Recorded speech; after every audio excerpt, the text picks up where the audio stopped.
Perdón, se cortó la grabación. Te estaba diciendo sobre este terror doméstico, situaciones normales con un poco de contexto o de cosas anormales, entonces la mente eh, pues se traba, ¿no? Eso es lo que ocurre. Hace poco leí el texto de Mark Fisher, no puedo recordar exactamente el nombre, seguramente por ahí te lo voy a poner, que hablaba sobre The Weird and the Eerie, lo extraño y aquello que lo extraño y lo espeluznante, así lo tradujeron, sobre aquellas cosas que nos evocan mucha familiaridad y es por eso que se vuelven también como mucho más terroríficas o aterradoras que aquellas cosas que sabemos que son 100% pura ficción. Es decir, en una película, por ejemplo, cuando estamos viendo a un monstruo, piensa en tu monstruo favorito de la película que tú quieras. Si nosotros vemos la corporalidad, lo escuchamos, podemos imaginar su textura, sus olores y tenemos una claridad, tenemos bien contorneado de qué trata este monstruo y a lo mejor tiene 6 cabezas y 12 ojos y vuela, etcétera. Pero cuando se nos presenta una figura monstruosa, fantasmagórica, donde no necesariamente vemos sus atributos en estos sentidos físicos, pues es cuando nuestra mente empieza a volar, ¿no? Y nosotros imaginamos o asociamos esas cuestiones con nuestras fobias, con nuestras cuestiones que nos aterran y nos imaginamos cosas muy personalizadas. Entonces creo que un poco el terror de Mariana va por ese camino, que nos invita a imaginarnos cosas que viven en nuestra cabeza, que ella lo narra y lo explica de una forma muy detallada, pero también nos da oportunidad de crear o de elaborar una dimensión personal sobre aquellas cuestiones que nos está presentando, ¿no? Entonces, regresando al texto, al libro, es un compendio de 12 cuentos, es un buffet de personajes y de situaciones, no vas a encontrar hilos conductores fuertemente enlazados entre unos y otros, lo cual se agradece mucho porque se vuelve muy dinámica la lectura. Y aquí, bueno, lo que ya te había platicado sobre este contexto o este concepto de terror doméstico, de terror familiar. Me gusta mucho que la portada está ilustrada por este magnífico pintor Lorca. Si no conoces su obra, igual vete, dale una buscada por ahí en internet, te va a gustar mucho el trabajo que hace. Y ya, ¿no? En términos generales, de eso trata un poco el texto, ¿no? Aquí viene la lista de los 12 cuentos que se presentan en el libro.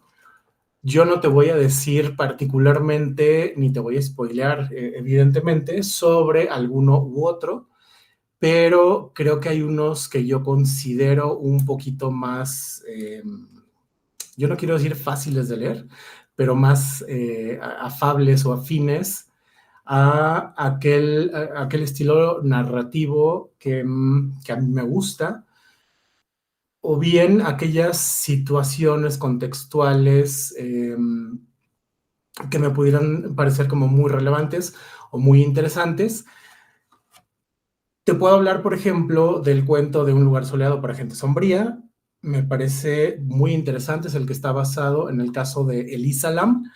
Brevemente, esta chica, una viajera que va a Estados Unidos, a California, a la zona centro de Los Ángeles, se hospeda en un hotel digamos, mala pinta, y de la noche a la mañana desaparece. Meses después la encuentran evidentemente fallecida y putrefacta dentro de unas cisternas elevadas que tiene el mismo hotel, y se genera todo un revuelo conmocional alrededor de eso. Por ejemplo, para mí, por más relevante, interesante y fácil que fue leerlo, yo te podría decir que me llamó mucho más la atención la noción o la idea de otros personajes o de otras dinámicas de interacción literaria, como los primeros 2 cuentos. Creo que para mí los primeros 2 fueron, no te voy a decir que los favoritos, pero me agradaron mucho, mucho porque tienen un sentido imaginativo bien particular, ¿no? Yo sé que es literatura basada en cuestión terrorífica, pero, por ejemplo, el primero tenía o tiene un humor, no quiero decir que es humor negro, pero en muchos momentos te saca la carcajada, ¿no? Los muertos tristes, cuando hablaba de las chicas que se encuentra, que se toman una foto con el Samsung Fantasma, que queda ahí esa foto, quién sabe, perdida en cuál multiverso, etcétera. Te va a hacer sentido cuando lo leas. Y Los pájaros de la noche me gustó mucho porque tiene o recupera, a mi parecer, mucho del sentido mitológico de las leyendas prehispánicas que viven en muchas culturas latinoamericanas, por lo menos, ¿no? Son 12 cuentos. El libro yo creo que te lo puedes acabar en muy rápido. A lo mejor si te lees inclusive un cuento al día, lo puedes digerir y lo puedes disfrutar bastante, pero todo eso depende de tu ritmo de trabajo, perdón, de tu ritmo de lectura. En mi caso, a mí me gusta más como leer por grandes bloques y un poquito más ágil, porque de repente me da flojera extender los periodos de lectura de un mismo texto, pero la ventaja es que lo puedes leer un poco como te dé la gana, ¿no? La recomendación, pues sí, es que le vayas mordiendo un poquito a los cuentos para ver cuál te puede ir agradando, y me voy a adelantar un poco a esta diapositiva, perdón, aquí, para ver cuál te va agradando, ¿no? No, acuérdate, no estamos obligados a que nos guste el texto, no estamos obligados o a forzarnos inclusive a leer, para nada. Entonces, mi sugerencia, con base en el decálogo de Daniel Pennack, dale mordidas, ve leyendo un poco los inicios de los cuentos. A mí de repente me gusta irme a la última sección y empezar del final hacia adelante para un poco hacerme ideas distintas, ¿no? Un poquito entrelazadas, que es algo que podemos hacer justamente, no hay ningún problema con eso porque nadie nos está calificando, y sobre todo bajo estos esquemas de clubes de lectura que leemos por gusto, desde una perspectiva bien amateur. Aquí no pasa nada, con toda facilidad y comodidad lo podemos hacer, ¿no?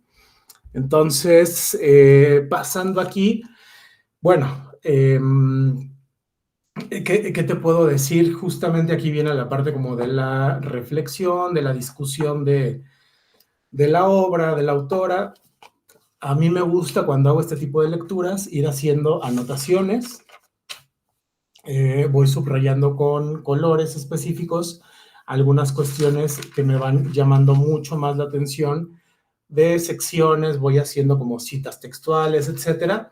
No es el momento para elaborar una discusión amplia en este sentido, porque este formato, mucho más breve, más bien tiene la intención como de sacarte esta chispita para leer. Evidentemente, es un texto que yo sigo recomendando después de hacer la lectura. Me parece muy valioso, me parece muy importante mantenerlo actual y vigente en el contexto de literatura latinoamericana contemporánea. Es muy reciente.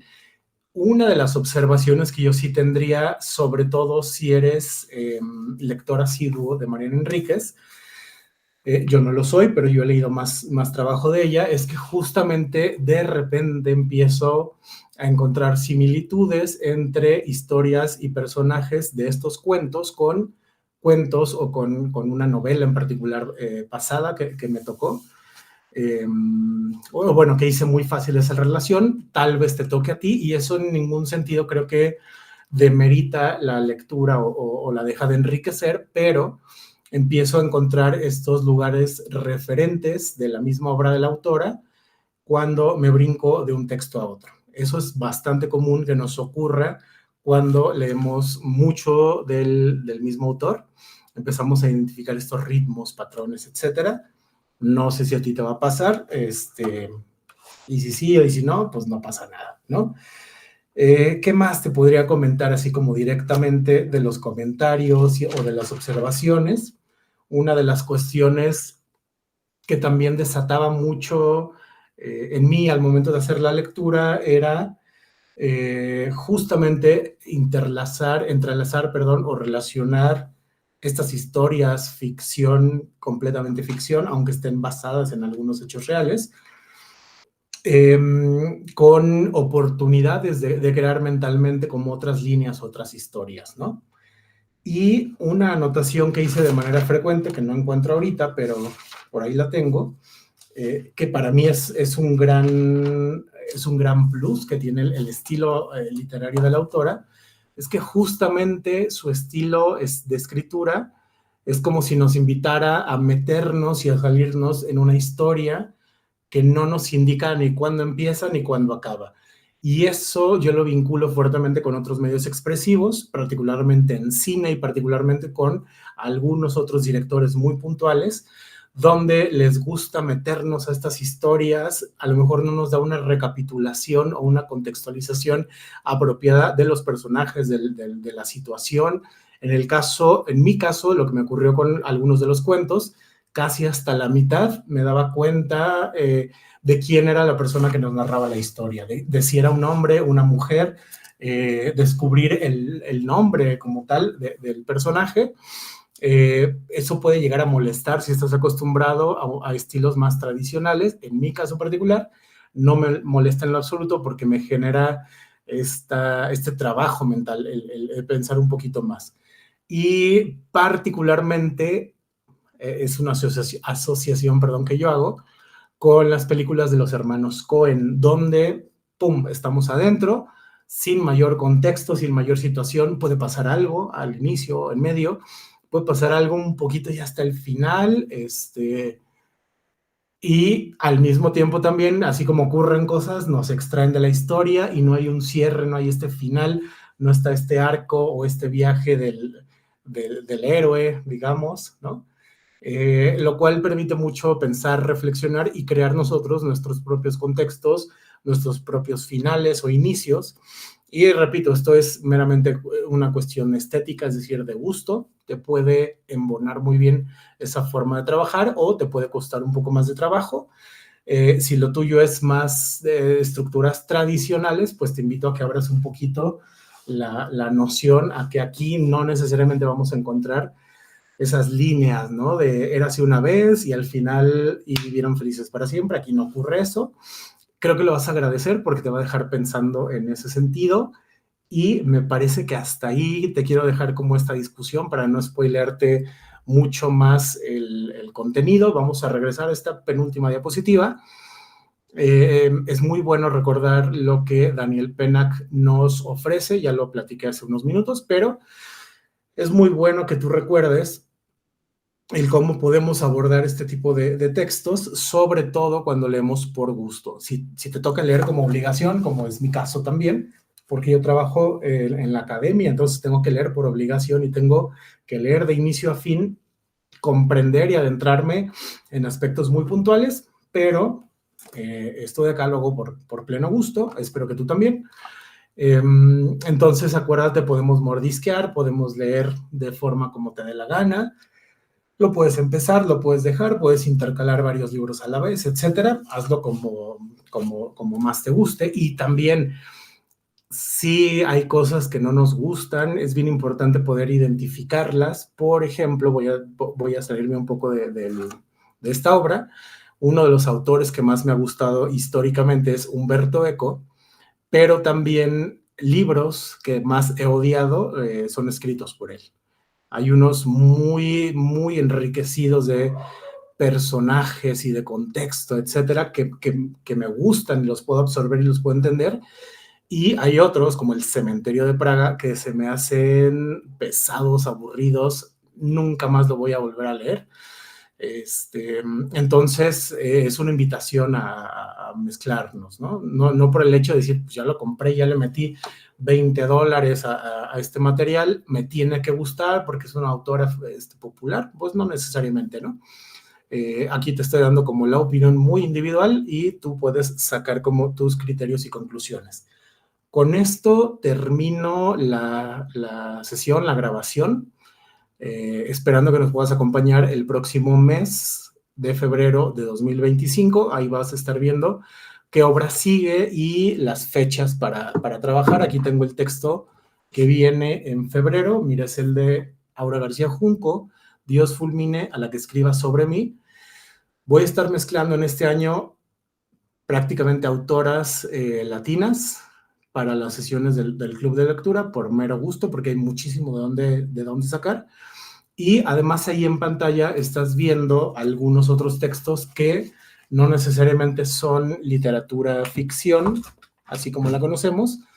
Entonces voy a estar complementando las sesiones también con uno de los motivos o de los objetivos originales de la cuenta, que era hablar de humanidades, humanidades digitales, filosofía, educación, etcétera.